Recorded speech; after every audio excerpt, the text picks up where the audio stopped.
மகான் துளசிதாசர் 40ஆம் பகுதி. தாசரின் அடுத்த நகர்வு சபரி மாதாவை நோக்கிச் செல்கிறது.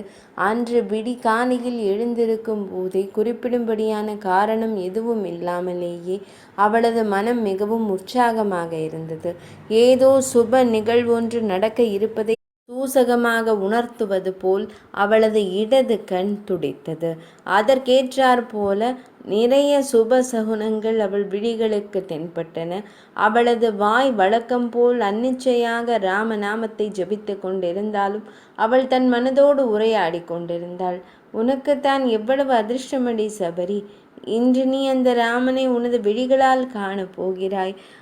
எந்த பரபிரம்மம் தனது நித்திய விபூதியான வைகுந்தத்தை விட்டுவிட்டு இந்த புவியில் மனிதனாக வந்து அவதரித்திருக்கிறாரோ அவரை நீ உனது இந்த ஊன கண்களால் காணப்போகிறாய்.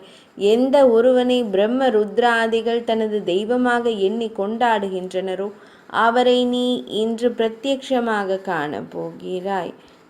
எந்த ஒரு தெய்வம் உயர்ந்தவன் தாழ்ந்தவன் என்ற பேதம் பார்ப்பதில்லையோ, எந்த ஒருவன் தனது தரிசனத்தினால் அனைவர் நெஞ்சத்திலும் அமைதியையும் ஆனந்தத்தையும் உண்டாக்க வல்லவனோ அவன் இன்று உன் விழிகளின் முன்னே வந்து நிற்கப் போகிறார். எந்த ஒருவர் உன்னை இந்த சம்சார சாகரத்திலிருந்து விடுவித்து நிலையான ஆனந்தத்தை உனக்கு தந்தருள்வாரோ அவர் இன்று உன் திருஷ்டிக்கு இலக்காகப் போகிறார். அதீத ஆனந்தம் மனதில் பொங்கி எழ அவள் விழிகள் பகவான் ஸ்ரீ ராமபிரானின் வரவை எதிர்பார்த்து வழி மீதே பதிந்து இருக்கின்றன. இப்படியெல்லாம் சபரியை நமக்கு அறிமுகம் செய்து வைக்கின்ற தாசர் தனக்கும் சபரிக்கும் இடையே ஒரு வித்தியாசம் மட்டுமே இருப்பதாக கூறுகிறார்.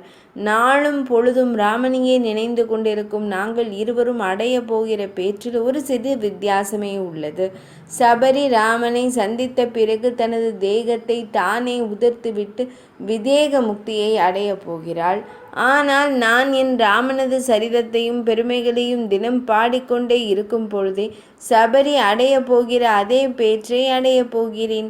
அதாவது ஜீவிதத்தில் உள்ளவாறே உயிருடன் இருக்கும் பொழுதே ராமநாம ஸ்மரணையினால் நான் ஜீவன் முக்தனாக போகிறேன் என்று நெஞ்சை நிமிர்த்தி கூறுகிறார் தாசர். இப்படி கூறுகிற தாசர் அடுத்ததாக சபரியின் காத்திருப்பு, உபசரிப்பு இவற்றையெல்லாம் நேரிலிருந்து கண்டவர் போல உரையாட ஆரம்பிக்கிறார். அவள் மனதிற்கு இன்று ராமபிரான் வரப்போகிறான் என்பது ஊர்ஜிதமாக தெரிந்துவிட்டது.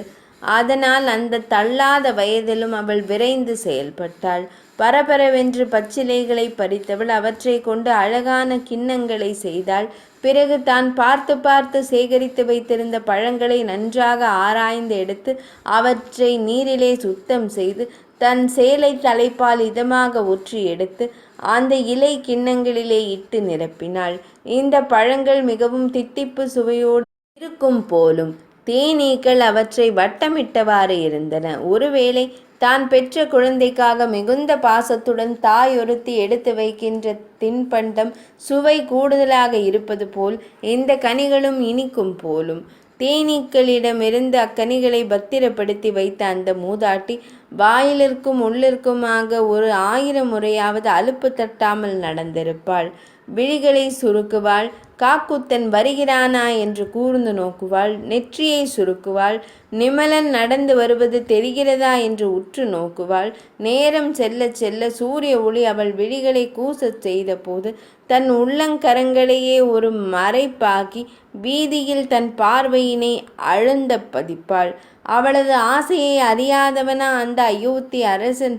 அவளது நெஞ்சார்ந்த மையலை நினையாதவனா அந்த ஜானகி மணாளன்? அயோத்தி வீரனான பகவான் ஸ்ரீராமன்?